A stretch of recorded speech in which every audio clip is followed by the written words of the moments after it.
Okay, so quick disclaimer, if you're wondering why the video style looks a bit different, it's because I'm using a new editing app called VN. Originally I was going to use CapCut, but those money hungry people decided they wanted to make the extract button pro.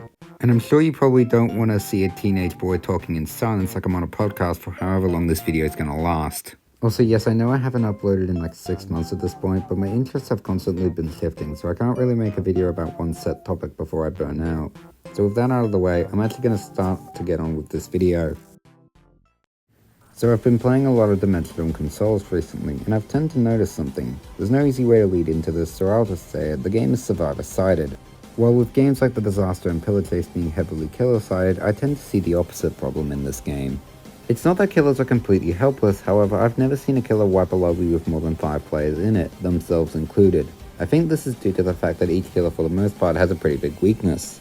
Kara, for example, has the highest damage potential and is the fastest killer in the game. However, to unlock said potential, you have to deal with a very weak early game, where slashers don't give you XP, making you very unreliable if you don't know what you're doing.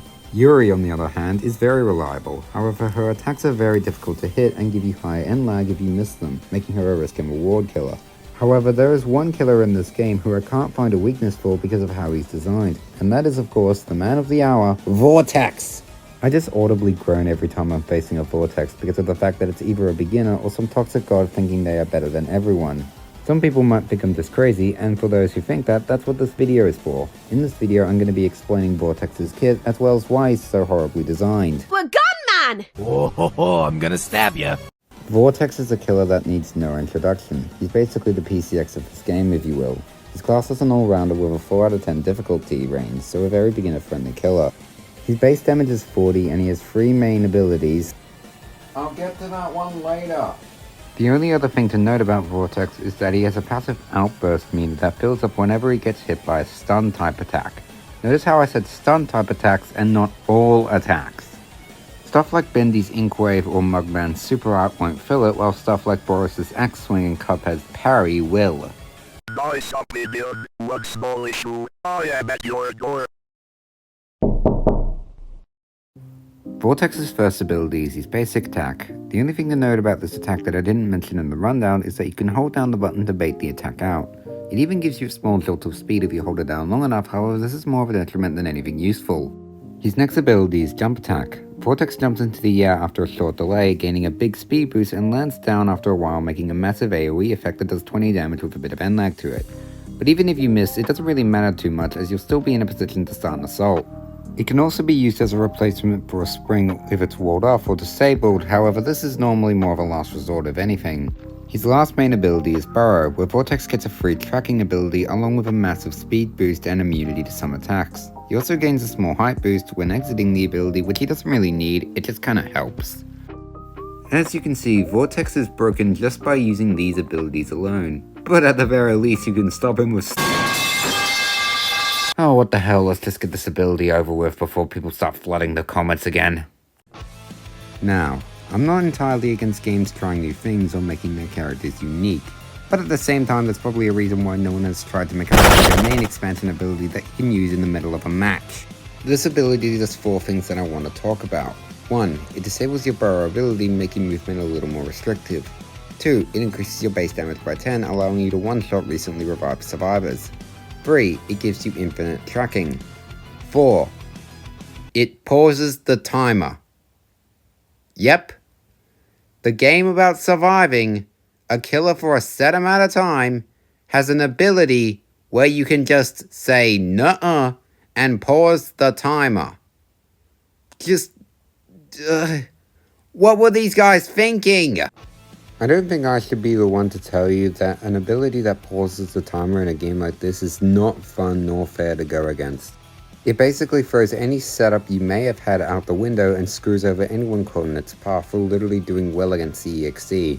I should not be punished for stunning the EXE only for them to activate a button and gain all that lost time back in an even stronger state. All of this isn't even mentioning the fact that it lasts 50 seconds, which will usually be double the total time you stun the EXE, making it actually detrimental to stun Vortex because all you're doing is fueling him up.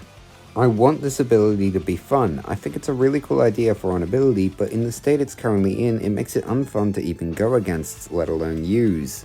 It's definitely the main reason why Vortex is so unfun to go against because of how low his skill floor is and how rewarding he can be.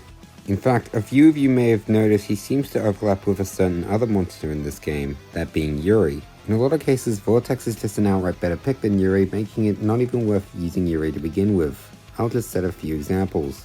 Yuri has a basic attack that deals 25 damage and can deal 50 if the person playing has no idea how to click a button on their screen. Vortex deals more base damage and has a controlled damage buff he gets by playing badly.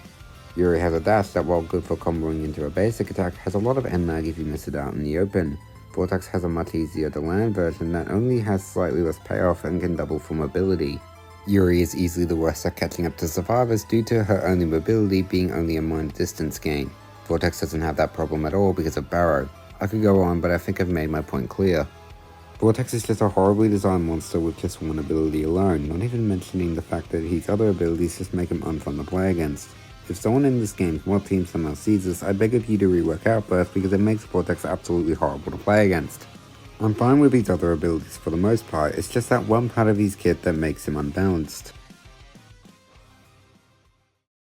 I don't want to end this video on a sour note, so let me clear something up. To any new players that may have seen this is not a reason to not play Vortex.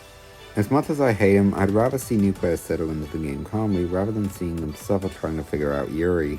And if you main Vortex and have fun with him, good for you, do whatever you want and don't let some dumbass teenager's opinion influence your gameplay.